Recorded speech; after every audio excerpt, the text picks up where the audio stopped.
You know, in family law, the deepest wounds are often the ones you can't see. Today, we're diving into a really important Indian court case, Das versus Das, that all boils down to one profound question the court was forced to answer. And this is it, right here. Can words, just words, insults, accusations, threats, can they be considered an act of cruelty so severe that they can legally end a marriage? That's exactly what the court had to figure out. So our story kicks off back in 2005. A couple gets married and things are rocky from the get-go. But this wasn't just a quick dispute. Oh no, this turned into a grueling, decade-long court battle that would literally change the game for how mental cruelty is understood in Indian law. And just look at this timeline. This was not a quick process. They get married in 2005, and it takes nearly a full decade before the High Court finally upholds the verdict in 2015. So what on earth was going on all that time? Okay, so let's get into the nitty-gritty, the core accusations that dragged this marriage into the courtroom. The first major allegation was a total bombshell.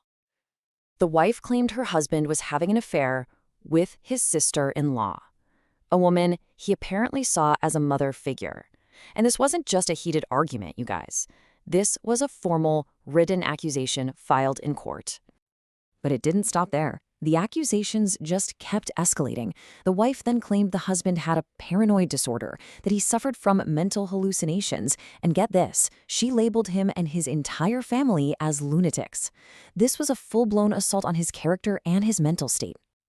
And then there was this third piece, which was a really potent threat.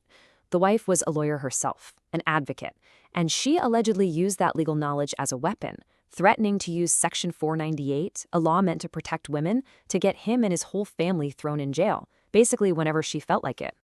So what you end up with are two totally different realities, right? On one side, the husband is saying he was put through sustained mental torture with these wild accusations and threats. And on the other side, the wife denies everything, says her claims are all true, but then she also says she wants to save the marriage. It's a lot to unpack.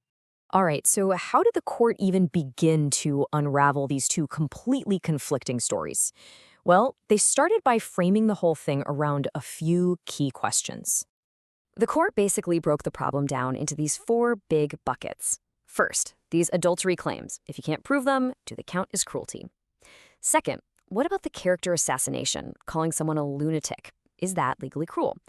Third, can you actually use the threat of a lawsuit as a form of cruelty? And finally, this is a big one, if a marriage is just dead, is forcing someone to stay in it also a form of cruelty? Now, to answer all that, the court had to go back to the rule book, right? To the actual legal definition of mental cruelty. And we're not talking about your average everyday arguments here. It's defined as conduct that is so bad, it causes so much mental pain and suffering that it becomes literally impossible for the other person to stay in the marriage. So, with that definition as its North Star, the court was ready to deliver its verdict. And what they decided would become a landmark moment. And the verdict? The High Court sided with the lower court. The divorce was granted. The husband had proven his case for mental cruelty. But the really important question is, why? See, the court's reasoning was super specific. They said, look, making false allegations in official court documents, that's a higher degree of cruelty than just a verbal fight. They ruled that assassinating someone's character by calling them a lunatic is just completely beyond the pale.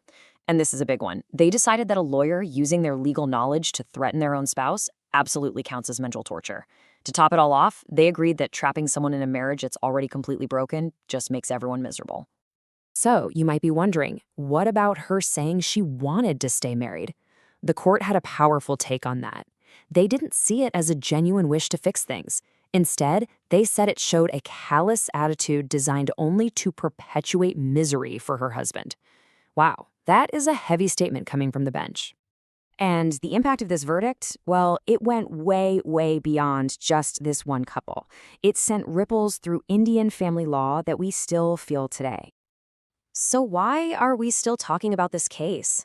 Well, it set a really strong precedent, saying you can't just throw around false allegations in court. It directly called out the weaponization of criminal law in family fights.